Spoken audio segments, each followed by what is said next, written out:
Hi everybody, I'm Luna, the Zen Witch, and this is just a quick vlog on my thoughts about the difference between readings and fortune telling. Most readers that you run into in this country, anyway, that do it professionally will kind of get their hair up a little bit if they're called fortune tellers. The reason being that fortune telling has the connotation of the gypsy with the crystal ball, all the stereotypes, and also carries a hint that we can predict your future. A lot of places in the United States, including where I live, considers, or they actually have laws against fortune telling because they consider it a form of gambling. The reason behind that is you're going to have somebody come to you and they're expecting you to predict their future, and they're paying you for that prediction, but there's no guarantee whether that prediction is going to come true or not, so that they're actually gambling by giving you their money.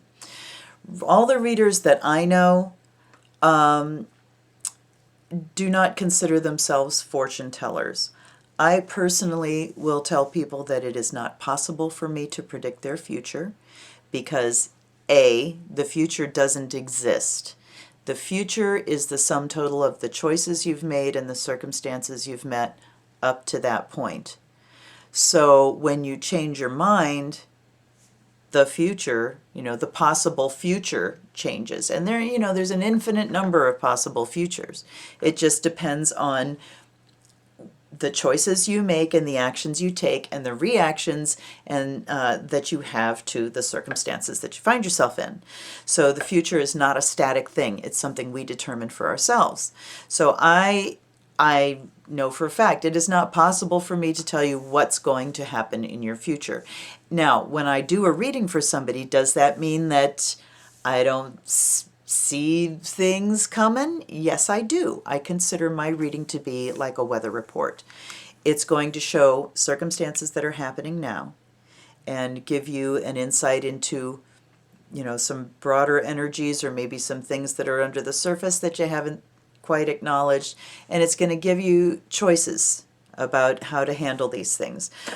When I do a reading in the future category, I always, preface that with, of course, the future does not exist. This is just if things continue as they are now, here's what's likely to happen. It's a weather report. And when you tell somebody, so let's assume that it is possible to predict the future, all right?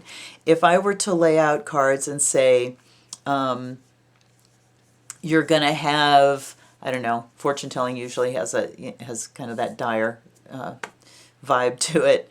If I were to lay out cards and say, you're going to be in an accident, well, what's going to happen? That person is going to be really vigilant because, of course, they don't want to be in an accident. So they're going to be watching out.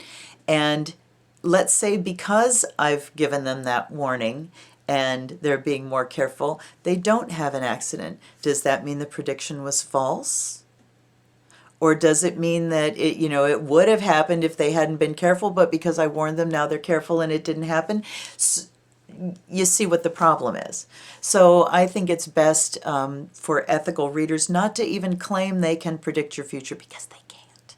So, and there are times when I do get very, very strong vibes about things that are coming and they play out. But, you cannot hang your hat on that. And in the Russian Gypsy deck, in the preface to it, Ms. Tuchkov talks about the way the people in the old days looked at this. They would get together for fortune-telling sessions, and this was a time when they could hang out together and talk about what was going on in their lives and get input. And, the cards would just kind of bring the subject up so they could talk about it. And she said that the people believed in the predictions, but they were not controlled by them. So I think that's a very, very good way to put it is, if somebody says to you, boy, you better watch out. I was going down 77 today and the roads were really slick.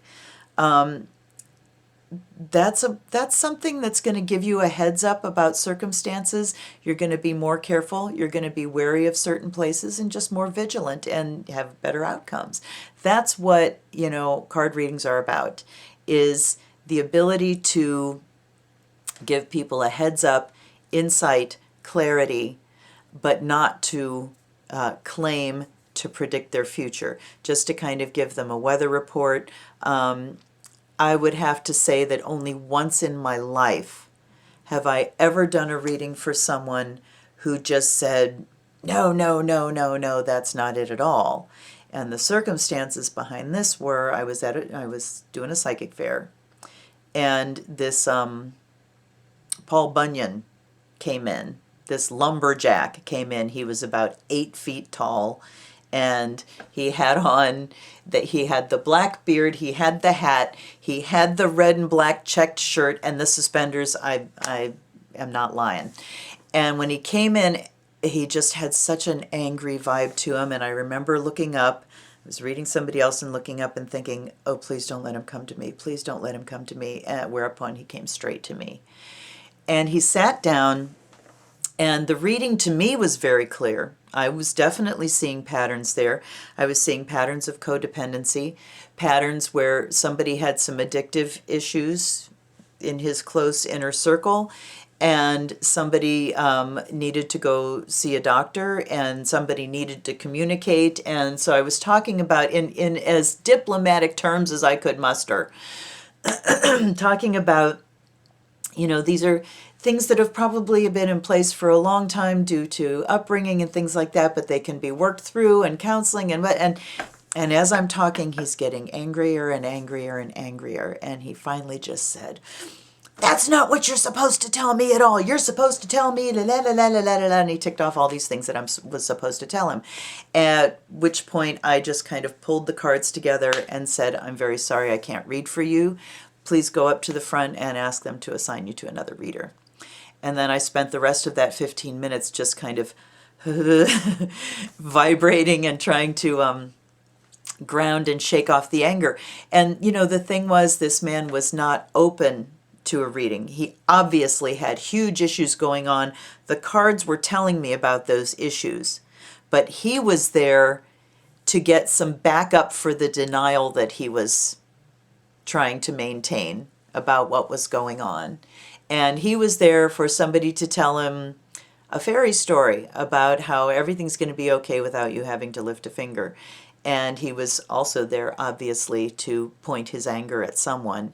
And that is the first and only time I have ever refused to read for someone. I don't know whether he went to anybody else or not, but anyhow, the readings that I do, provided somebody is not dragged there under duress, people have to walk up on their own 2 feet and want a reading. I've had people have wonderful readings, and then they go off and find their friend and drag their friend kicking and screaming, "She has to have a reading."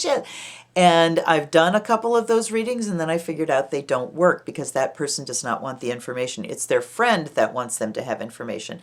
And unless you're open to information and you're asking the question, you're not going to listen.